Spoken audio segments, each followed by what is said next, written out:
Hey, what's up, everybody? This is Tim Springer with Spartan Basketball, the premier skill development program in San Antonio. Over the last few years, I've had a lot of players have grown ambition to get a college athletic scholarship and play in college through basketball and other sports as well. And I think a lot of that's derived from, obviously, programs such as mine, building where kids are able to build their skills to a level of a college player. And then also, obviously, the boom of club teams and these exposure tournaments and NCAA tournaments and everything of that nature.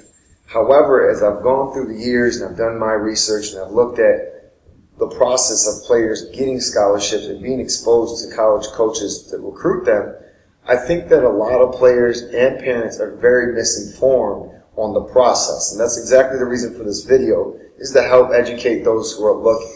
Now, obviously, I'm not an expert on it. And I've only done my own research, which is not even near enough.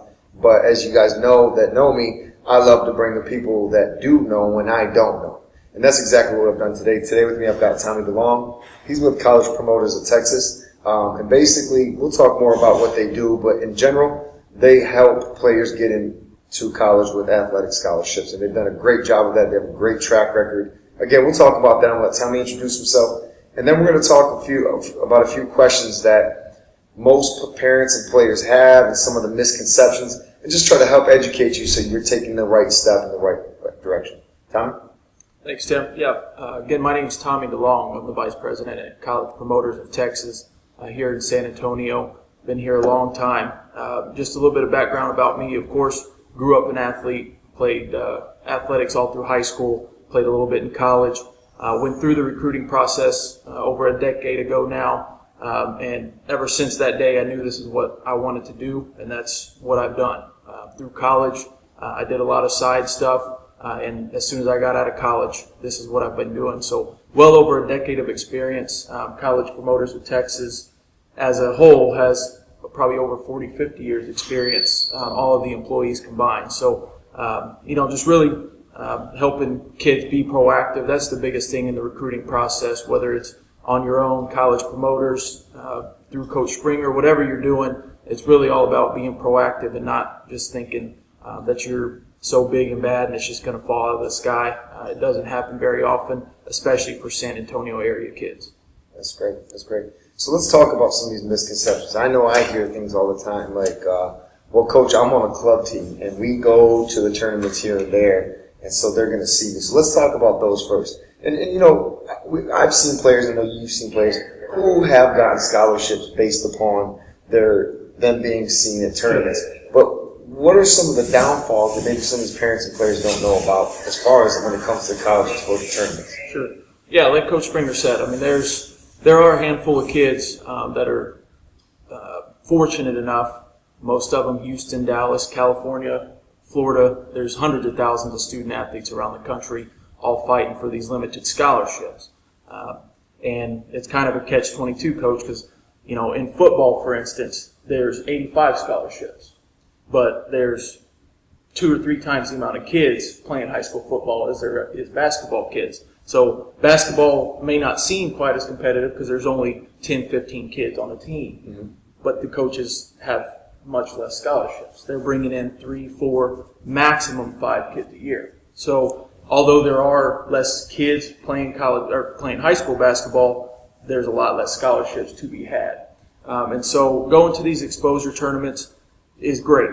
It keeps you competitive. It really allows you to see where you stack up, especially coming from San Antonio, Austin, South Texas, Corpus, the Valley. It allows you to see and get a feel for truly what is out there. Because coming up, even the 4A and 5A schools in our area, Coach, there's maybe 1 or 2 kids that could go on and play college ball by doing absolutely nothing except for playing. And in Houston, Dallas, the Midwest, over onto the East Coast, there's 3, 4, 5 kids that could play college ball. Now, granted, all level of plays, D1, D2, D3, junior college, NAIA. We can get into that a little more as we progress through this video series, but you got to do more than just show up. There's hundreds of kids at these tournaments. I'm sure many of the people watching this have experienced that. There's 40, 50, 100 teams. There's, hundreds of kids, and there's one or two coaches from each school. And when they show up, you see them. They're wearing a backpack, they're carrying a clipboard, they've got an iPad, something. And what they're doing is not necessarily taking down, little Timmy's name because he did, he threw it down two-handed on court number 2. That's not really what they're doing. Now, if little Timmy does that and there's a coach on the court and he's impressed, of course he'll go on that prospect list. But what they're doing is taking notes on kids, on athletes, on prospects that they already know about going into that tournament. And so really what we recommend you use these tournaments for, these showcases, the bigger ones up in the Midwest, Frisco, Houston, coming to San Antonio more and more, using those for an evaluation. Don't use those strictly for exposure. Okay. Make sure a coach knows who you are. They've seen at least some highlights. Some college coaches like highlights and full game tape. Some college coaches only want to see full game tape. It just varies from coach to coach. But make sure they know who you are academically, athletically, prior to these tournaments. And so when they go to these tournaments, if Spartan is on court number 2 at 10:30 a.m. playing, Sophia Young or somebody, making sure that the coaches are on court 2 at 10:30 a.m. to watch you specifically. You don't want them at court number 3 at 10:30 because there's games going on all throughout the day. The coach can't be at every court, to watch every game. And if they walk up, they have no idea who you are. You're unimpressive. You play great, but they don't know who you are. They're not going to keep an eyeball on you. They're going to keep an eyeball on the kid that they already know about. Absolutely. Well, let's talk about this because I think where some players get confused too is, they pick their top 5 of where they want to go. And that's great. I think, everybody should have a vision of where they want to go and a goal and a dream. But then they don't look at, as they come out and graduate, the players that are already there. And I'm just going to make an example. I had a point guard a couple years back who was determined to go to this one school. And, I'm going to go to that school. Well, the school had a sophomore who was an all-conference point guard already. And they recruited a freshman behind her who was just going to be another amazing player. So for her to go to that school, there's a good chance she's either going to have to work just for playing time or no playing time at all. And I know, a college scholarship is great, and if it pays your way for an education, higher education, that's great. But I don't know any basketball players that like to sit the bench. Mm-hmm. So what advice can you give as far as finding the school that's not only going to fit for needs of the school and they want them, but looking at the fact that, I'm a point guard, but they have 2 great point guards. What would you recommend for situations like that? Yeah, and it's really, up to the student athlete and the family. The parents have got to get involved. They've got to, really just find the right match for them academically and athletically. And if the match academically, athletically is ABC University and only ABC University, then so be it. But if you do get the opportunity, you get a partial scholarship, you get a preferred walk-on, and you're happy with that, be prepared, like Coach said, to either have to work extremely hard to sniff the court or sit the bench for 4 years, 5 years if you redshirt. What we recommend is, yes, have your dream schools. Have your top 3, 5, 10 schools that you would love to go to. And I guarantee you, I'll give everybody watching a little test. If you name 5 schools right now, I bet UT, A&M, Tennessee, UConn, Notre Dame, Stanford, everybody you've seen in the 64-team tournament, some kind of grouping of those that you've seen on ESPN is going to be in your list, which is fine. But you're limiting yourself. You say, I got 5 schools. Maybe they're bringing in 3 or 4 kids. Maybe 1 or 2 of those is a point guard. So if you're a point guard, you look at 5 schools, you're competing with every other point guard in the country for 5 scholarships. Wow. That's not a very good ratio. And it's a pretty risky proposition when you're talking about one of the most important decisions you ought to make in your life. Choosing your school, the coach you're going to play for, where you're going to live, how far away are you going to be from mom and dad, best friends that you make for life going through college, maybe meet a different boy that you're going to marry. So there's a lot of things that go into it outside of just, I love this school, I'm going to go play for them. So what we recommend, and what I always coach our student athletes and kids that I talk to, is have your dream schools. Make a dream list of 5 or 10, but also be realistic and look outside. There's well over 1,000 basketball programs that offer a great ball and a great education. Any basketball you go and play, I don't care if it's the little NAI Tabor College up in the Midwest that nobody that's watching this has ever heard of. It's going to be better basketball than what you've ever played. With the exception of some of the elite AAU teams, but even so, you're talking about 20, 22-year-old women, not 15, 16-year-old teenage girls. Just be open-minded, and if you are fortunate enough to get recruited, respond to everyone, but reach out to more than just your 5 or 10, because 1 in 5, 1 in 10 coaches is going to be impressed. The others, they don't. You don't have a strong enough left hand. They're not looking for another point guard this year. There's a lot of just strictly a numbers game. And so, you hold yourself to those 5 or 10 schools, there's a real good chance that you're going to be going somewhere and not playing ball, or if you do get a walk-on, you may not ever see the court. Okay, that's a great point. 2 things to piggyback. I know Coach keeps referring to girls basketball players, being that he knows me and he knows that I coach a lot of girls players that are ambitious to go to college. But this applies to guys as well, very much so. So I think Coach brought up some really great points in that. Another thing I want to ask you, Coach, because you had talked about a lot of people's first picks are probably going to be the Stanfords, the Dukes, the North Carolinas, Syracuses. And, I never tell a player to limit themselves in their ambitions. But the truth of the matter is a 5'2" point guard who shoots the ball mediocre is not going to UConn. So is there any kind of gauge that you can give or at least help so that, like I said, we don't want kids to limit their dreams, but, you got to know whether your UConn material or your D2 material or your D3 material, is there any kind of gauge that you give your players so that at least they have an idea and can become somewhat realistic, because obviously this is a hard process. It's a lot of work. And then, like you would keep referring to, you play a lot of probabilities in this. So instead of rolling dice on a table that you're not going to hit, what are some things that they can look at when they look at themselves and say, hey, realistically, I could probably make a low-level D2. I might be able to make a mid-major like UTSA where we're at right now. What do you use to help them measure that? Is it the exposure tournaments? What is it? A lot of what we use, which we differ a lot from other services or people that claim to do what we do, is we kind of let the college coaches decide. But yes, simple height. Height is obviously basketball is a tall person's game. They like tall people. They like people with long arms, wingspans, that type of stuff.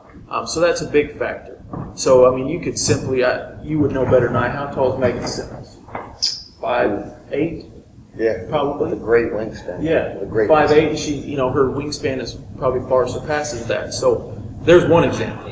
So if you got a 5'2", 5'4", 5'5", that's just, not saying there's never been a 5'4", 5'5", legit D1 point guard, but they're very few and far between.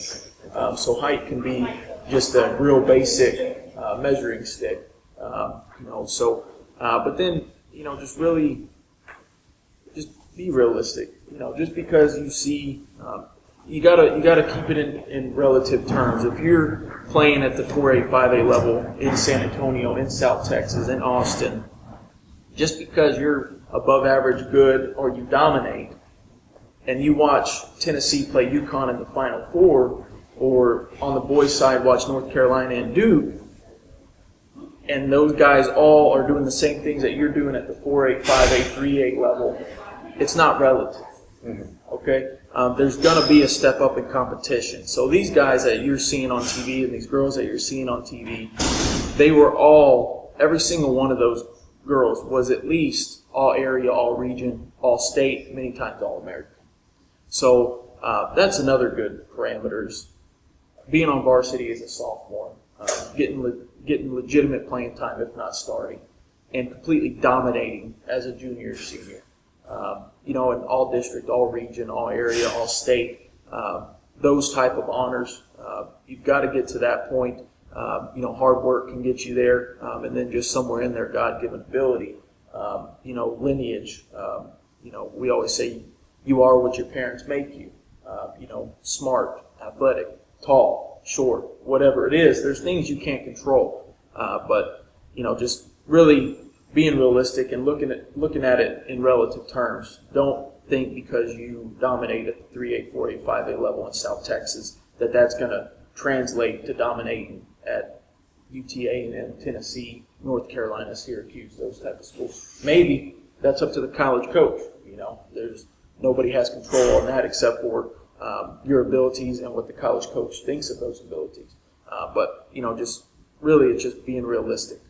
And the reason that we like them not to hamstring themselves to 5 or 10 programs, have those dream schools, but reach outside of that. Reach out to as many programs as you can. Like I said, there's well over 1,000, and then those college coaches kind of dictate. Are you hearing from a bunch of NAI and D3s?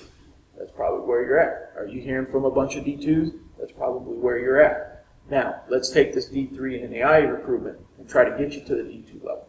Let's take this D2 recruitment and try to get you to the D1 level. Try to get as high as you can and being proactive and reaching out to as many programs as possible, having as many people working for you. AAU coaches, us, yourself, parents, that can all kind of climb that level of play to a certain extent. Okay, and that really leads into my next question is that, parents are busy. We all live busy, fast-moving lifestyles. Sometimes resources can be limited as far as money and time and things. And then obviously just knowledge of the process of, and I hate to use the word marketing, but it really is marketing. It really is marketing to these colleges.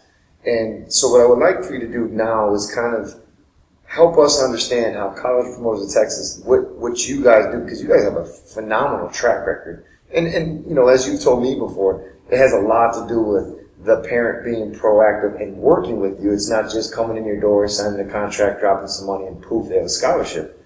But you guys really do a great job of expediting the process, the marketing on a mass, almost nationwide scale, and helping with film and everything that. And I don't want to I'll let you know better than I do, but explain why any college player, high school player that is seriously interested, whether they are D3, D2, or D1, why it would be critical for them to be with you. And then also on the back end, talk about how now you help propel and strengthen when they go to these exposure tournaments and how you help that process. Sure.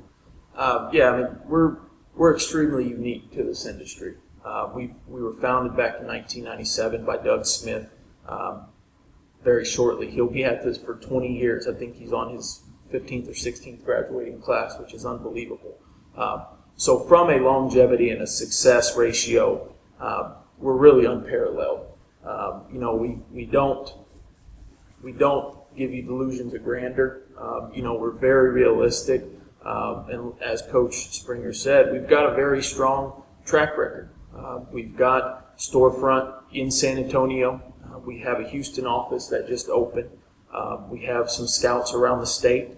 But everything that we do is face-to-face in our office, one of our office locations throughout the state, which will be expanding. And that way we can bring this same unique integrity, family-owned atmosphere to different parts of the state without really losing the essence of what College Promoters is. And really just helping the families through the process from national exposure, professional promotion to the college coaches. College coaches know who we are. We've been around for 16 years. We've helped almost 2,200 student athletes. A lot of them reach out to us, and whenever we reach out to them, they respect our opinion because of the type of kids that we've helped. It's not because of College Promoters. It's not because Tommy and Doug and Greg and Sherry and Matt and our interns and scouts. It's not because we're so great. It's because of the type of student athletes and families we've had the opportunity to work with over 16 years.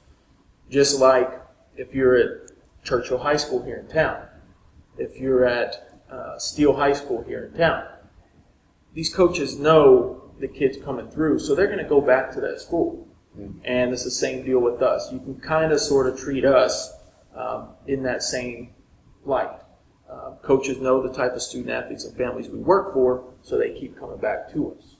And as there's turnover, we keep going back to them to keep creating those relationships.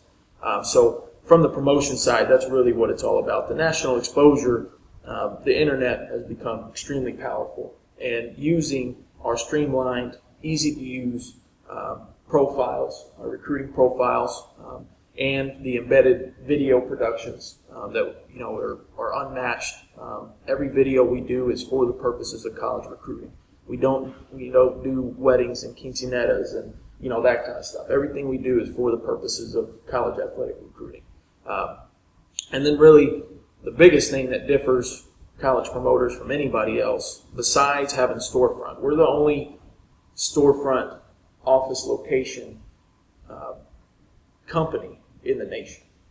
We don't know of another one out there that is helping student athletes from one city where they can come in and out whenever they want, come use our computers, come ask us questions, come drop off film, come, I heard from this coach, what do I say, whatever they need. Our office is always open. I don't know that there's another one. There's certainly not in Texas, and we don't know of another one in the nation. So it's extremely unique. So San Antonio, not to, toot our own horn, but this area of the state, Austin, south of Texas, and now in Houston is pretty blessed in that regard, having somebody that they can reach out to. So that's a huge benefit. And really what I was getting to is that people coming in and out, if you call, we're going to answer the phone. We're not going to have you email some generic box. We're not going to have you email us, and we're only going to email you back. If you've got a question, call us. And if we're at the office from about 10 a.m. until 8, 9, 10 o'clock at night, we're going to answer it and help you out. So really that hands-on family atmosphere type guidance is the biggest thing. Because there's a lot of things that we can instill from a knowledge standpoint into our student athletes as long as we know what's going on. And many of the, some of the services, or like a gym membership, you notice gyms, they never have enough parking space for the amount of memberships that they have sold. It's because they want people to pay them $100, $200 a month and not come back. That's free money. It's less wear and tear on the equipment. We're the exact opposite. We're fixtures in this community. We've been here a long time. And if we don't have communication, that student athlete or family may not be very successful, which very rarely happens, almost never happens, because we're constantly reaching out to our families, hoping that they'll reach back out to us. So if we have people out in the community saying, "Oh, my son didn't get anything," and we went with college promoters, truthfully, it's because the family didn't really use our program the way that we begged them to. Literally kind of begged them to sometimes. Making sure that we have updated stats and video, because we're limited. If we don't have video and the best of the best, we can't communicate with the college coaches with the same information that we've had for a year or two. We've got to have updated information to share with these college coaches. And the more that the student athlete and the family are communicating with us, the more we can communicate back to them, coach them on what needs to be done, and from the back end side, communicating with the college coaches on their behalf.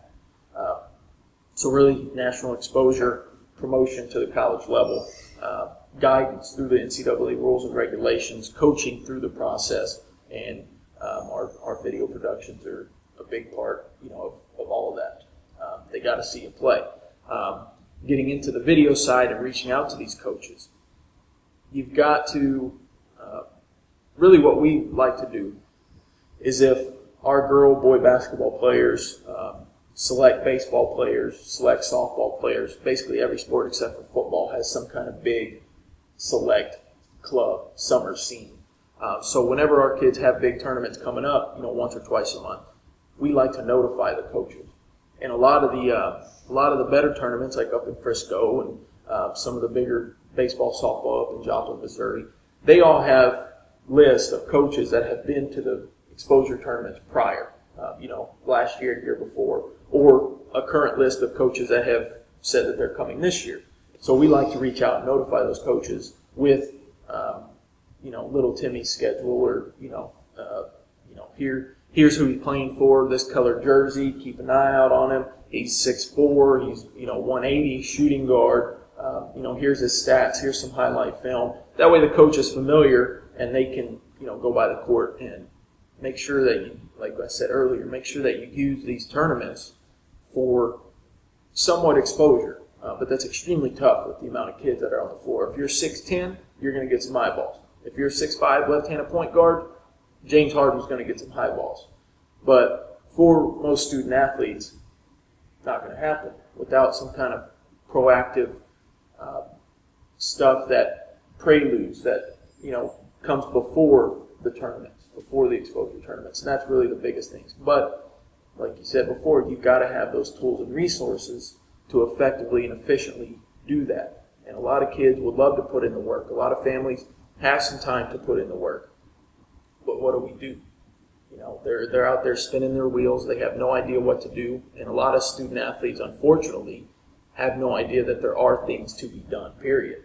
And so, we're more about a wake-up call, making sure that the families and the kids understand that there are things to be done, and here's what you need to be doing.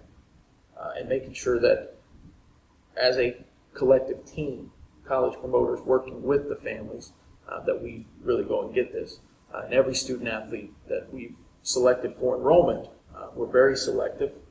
We're a small family-owned business. We can't help anybody and everybody. We're limited in our numbers, just like a coach is limited in their scholarships. So every student athlete that we've selected for enrollment that has used our program for what it is has received multiple opportunities to go on and play at the college level. We haven't missed yet, and we don't plan on doing so anytime soon. Outstanding. I think of two analogies as I listen to you talk. Is one, it's pretty much like the player working with my program in skill development. You can go online and work with someone who's trying to reach everybody, and I can't say that I don't help people online, but those are those that can't come in the gym with me. And you can try to follow their programs and their workouts and their drills, and you can hope it gets you good enough. Or you can personally get in the gym with somebody who knows, can see your game, Yep. knows what you need, and help take you to the next level. And then I thought about this. Like you said with the marketing, Nike could go making all these great shoes, and they want people to know about that shoe. They want them to know when the new Jordan drops. They want them to know when the new Air Zoom drops, right? And they could just put them in the store and hope people see them when they come to the store, or they could have people flocking to the store. Yep. And I think it's the same thing when you look at these players, is what you guys do, just like Nike does. Nike hires a marketing department. They don't just go out there word of mouth and hope they're going to sell 5 million shoes. Exactly. They hire a marketing department. That marketing department lets everybody know what the commercials and ads and everything. And that's the sense of the way to do shoes. The players are different. But they buy that marketing program or the marketing company, and then when it comes out, everybody knows to be at the store June 5th to buy that shoe. And you guys kind of do that same thing, what you're saying of, hey, college coaches, like you said, Joe Smith, 6'6", 200 pounds, he's an animal. Watch him go dunk on everybody. I know you don't say that, but Frisco, June 5th. So the process is great. And spinning the wheels is the word that really fits my mind when I think about all these parents and the money they dump into this. They pay the money for a trainer, which you need. They pay all this money to be on a club team, to go travel to Houston, to go travel to Frisco. And no college coach even knows who they are. And I'm thinking to myself, why? I mean, you're dumping thousands of dollars and having your kid play 82 games, as much as an NBA season, and you're not even getting the results you need, but you guys get those results. And yeah, it's an investment, but an investment is what you want. You don't want to waste money. You want to invest money to get this done so that you don't have to pay for a college education, obviously, which these days is really getting up there high on the pay rail. So, Tommy, I really appreciate your time. I know you're busy. Obviously, you work hard for these players, and just taking this time to help educate some of our players really means a lot to me. Obviously, players, if you want to get a hold of Tommy, or if you want to be considered to be in the selection process for college promoters of Texas, and you're watching this on YouTube, there will be a link to go to a form to fill out your information. If you're watching this on the Spartan site or one of the Spartan sites, you can also just fill out the form below. What we'll do is we'll make sure that gets in Tommy's hands, and Tommy's contacting you, and you can go through that selection process. I can't stress enough, this is the missing link that nobody knows about. And the few that do, they become successful. They become very successful. And even if you are getting letters and you're getting offers, I would still consider it, because me and Tommy were talking the other day about players that were getting offers maybe from low D3s or low D2s, and they started using the services of college promoters, and all of a sudden now they even got some lower D1 deals. I mean, I personally know players that got that offer. It was when they started working with Tommy and his company. So if you have any kind of inclination of trying to play college basketball and get a college scholarship for it, no matter where you're at in the process, fill out that form or click the link here on the YouTube channel and get that filled out. It's not going to hurt you. You guys offer, what is it, free consolation, free evaluation? Yeah, we offer, we meet face-to-face with every student, athlete, and family prior to them selecting us and us selecting them. It's a two-way street. We got to be excited to help you. We need you excited to come on board. And one quick note, not to interrupt, but get started early. The recruiting process starts as soon as you step foot on that high school campus. I mean, we've got a great female basketball player. She's a rising freshman, already getting letters and responses from coaches. Thanks, we'll put you on our radar. We'll come see you in some tournaments. And she's 13, 14 years old. Wow. So don't wait until your junior or senior year, because the longer you wait, the less scholarship opportunities there are, because you're getting older and the scholarships are getting offered, and pretty soon you're going to meet at zero. Yeah. So you got to get started early. The earlier you get started, to kind of put this in perspective, if there's a 5'8" girl in Houston and a 5'8" girl in San Antonio, they know about you in San Antonio as a freshman, and they don't learn about this girl until her junior or senior year. They're going to stick with you because they've known about you, and you're going to get the opportunity. So, that's really one of the biggest things is get proactive early. That's a great point. I'm going to piggyback that as well. A lot of college coaches that I've talked to and I've worked with a lot, obviously training college players throughout the Spartan program, there's a lot of college coaches tell me that a lot of what they're looking for is the potential of a player. They understand that a lot of players at the high school level aren't necessarily going to come in and make a major impact, but they're going to develop them into that based upon their potential. And the example Tommy just used is that junior that they're just finding out about, they don't know the progression that they've made since a freshman, so it's hard to tell potential without seeing progression. Where they've tracked the San Antonio player since a freshman, watched her develop as a junior and said, wow, this girl goes leaps and bounds over summers.